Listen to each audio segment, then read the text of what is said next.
Okay, so after strolling through Havana today, I'm just soaking it all in, kind of like the city soaks up the sun. Tomorrow's a new chapter, and I'll be sharing more corners of Havana that are just waiting to be discovered.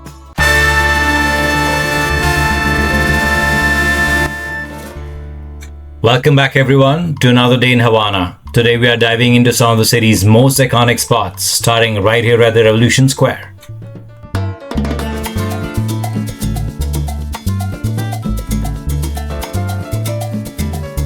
Telephone Ministry? Yes, Okay. Telephone Ministry. In the back over there, this is a military ministry, Military. and the president of the ministry over there in the back, the monument. In the Oh. lobby is the livery, national livery, and the national theater. National? Yes. What is that? Theater. Oh, National Theatre. So this was Revolution Square, Havana's political heart and one of the biggest squares in the world. You just witnessed Che Guevara and Camila Cienfuegos in giant murals. And right in the center was the Jose Marti Memorial, the tallest structure in Havana. History, art and revolution all in one spot, and a must-visit spot for everyone. Museum of the train. Museum of The train. the train museum. Okay, so now we're heading to Hemingway's house, known as Finca Vigía, which means lookout farm. This is where Ernest Hemingway lived for nearly 20 years, and it's here that he wrote some of his most famous works, including The Old Man and the Sea. The house has been preserved just as he left it, giving us a glimpse into the writer's life in Cuba. Your car is 1952? Oh, wow. Wow. And from how long you have been driving? For how many years? It's a family car. It's a family car. My grandfather paid for this car in 1952. 2000 Cuban money. Cuban money. Oh, wow. My grandfather is the doctor. Your grandfather is a doctor? Yes. Oh, wow. And did he also used to drive tourists here? Oh, wow, nice. This is a thing here that still continues to this day. The currency here is pretty weak, so even doctors sometimes swap their lab coats for a taximeter. Turns out showing tourists around can pay better than their day jobs, even if they are precious or envious job roles. 3 million people in Havana. Only Havana. Only Havana. This is a residential building in Havana.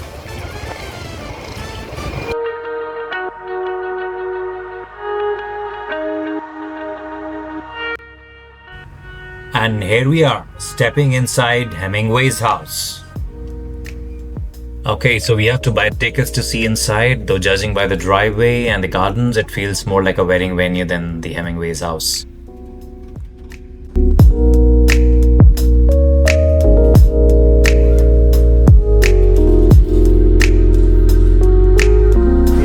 Let's go inside. Is it?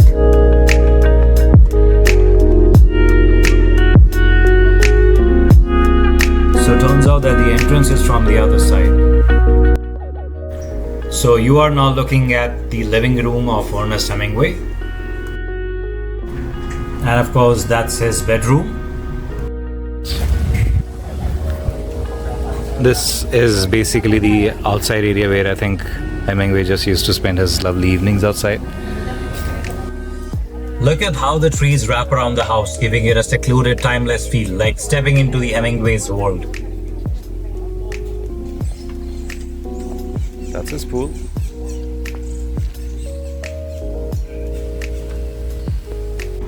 Now inside Hemingway's house, you'll find his beloved boat, the Pilar, carefully preserved just as he left it. Hemingway wasn't just a writer, he was an adventurer, and this boat was his escape to the sea. A floating office where he fished, explored, and dreamed up stories. Seeing it here, surrounded by the house and gardens he loved, really gives you a sense of how intertwined his life was with the ocean and Cuban landscape.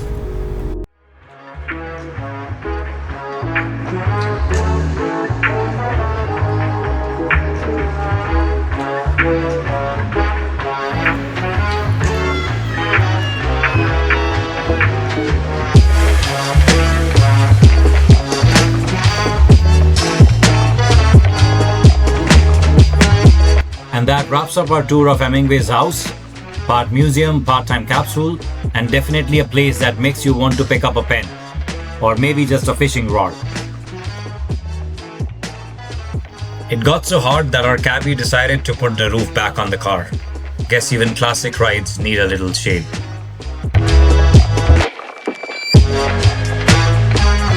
Thank you.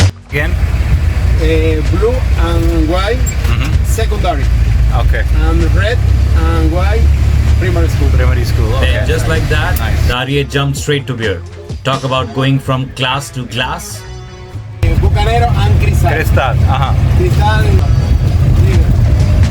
Bucanero more strong. Wrong. Next stop is Jose Marti's house, the place where Cuba's most famous poet and revolutionary grew up.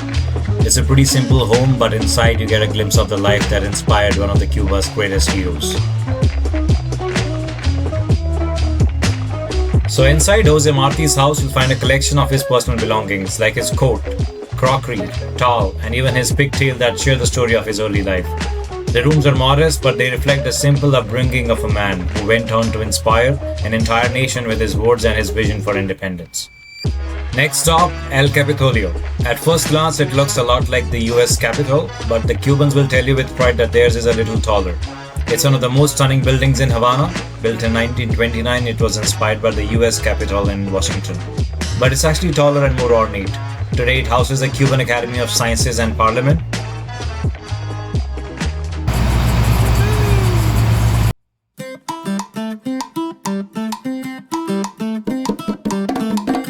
As we were running short of time, we decided to bypass the war memorial and went to witness the Christ of Havana statue, which is also called the Cristo de La Habana and stands tall above Havana's bay.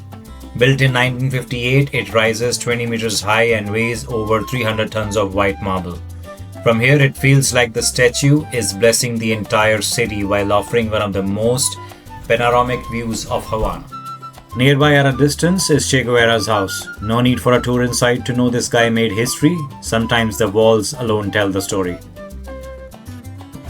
So now he's taking us to this really famous restaurant where it's just near the Cristo, like the statue of the Christ.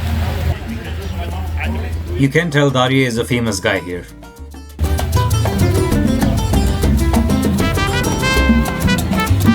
Oh, nice.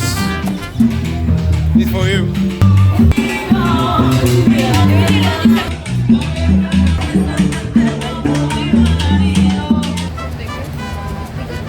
Gracias.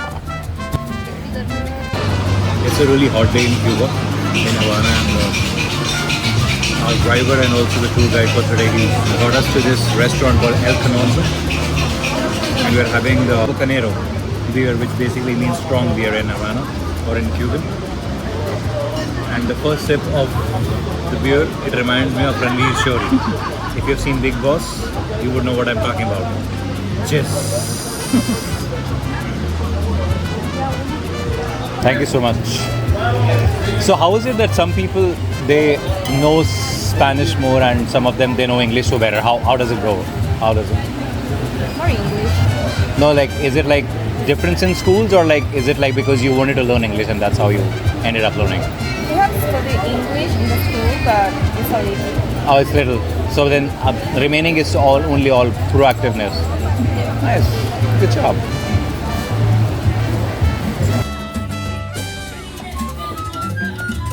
So you can see that this restaurant here, El Cañonazo, is known for its lively atmosphere, featuring live music and dancing. So guests can enjoy salsa, reggaeton, merengue, and bachata performances, creating an immersive Cuban cultural experience. Can't resist the rhythm. That lady in white just joined the dancers and she's killing it already.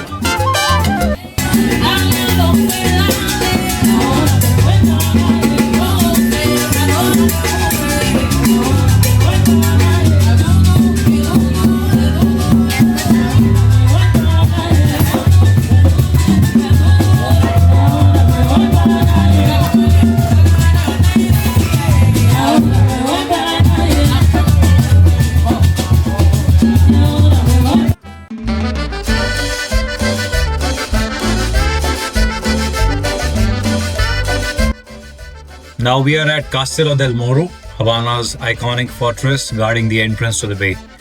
Built in the late 16th century, it was designed to protect the city from pirates and invading forces. With its towering walls, cannons, and stunning views of the ocean, it's a perfect mix of history and scenery. En la segunda escuchaba los maestros por si me guiaban.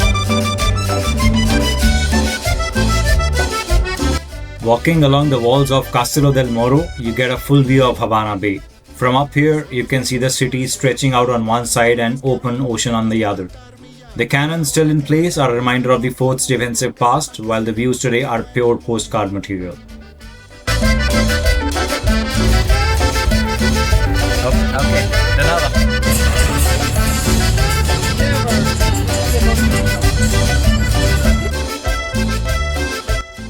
The next on the list is Bosque de La Habana or Havana Forest.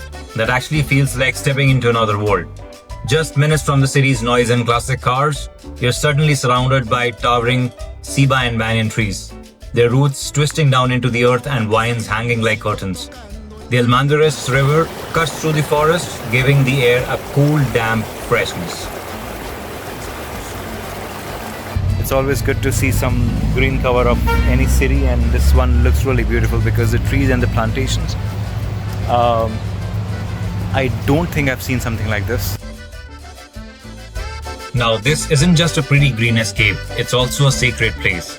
The forest is tied to Santeria and Afro-Cuban rituals, and if you look closely, sometimes you'll find white cloths tied to branches, candles at the base of trees, and offerings of fruit or flowers left by the water. Local believes the spirit of nature live here, so the bosque is where people come to pray, to heal, or to ask for protection. This place is both peaceful and powerful, a reminder that in Havana, history isn't just in stone walls and old plazas, but also in the living traditions carried through places like these.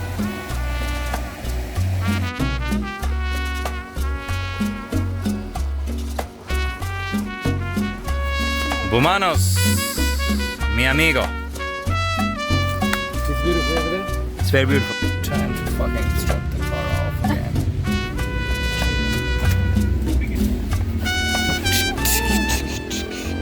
She's okay? Yeah. Yeah.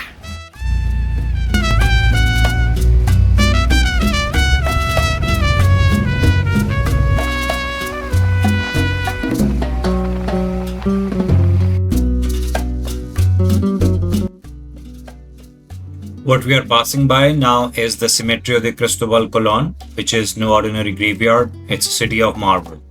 Stretching across more than 140 acres, its endless avenues are lined up with white tombs, chapels, and statues, each one more elaborate than the last. Built in 1876, the cemetery was designed like a giant cross, with a grand entrance, arch welcoming visitors into a place where history, art, and memory come together. Over 1 million people are buried here, from Cuban presidents and revolutionaries to artists, athletes, and ordinary families. Just passing by it feels less like a place of sorrow and more like a gallery under the open sky. Angels carved in stone, towers rising like miniature cathedrals, and stories etched into marble. The Colon Cemetery is a reminder that even in silence, Havana tells its stories in the most dramatic way possible.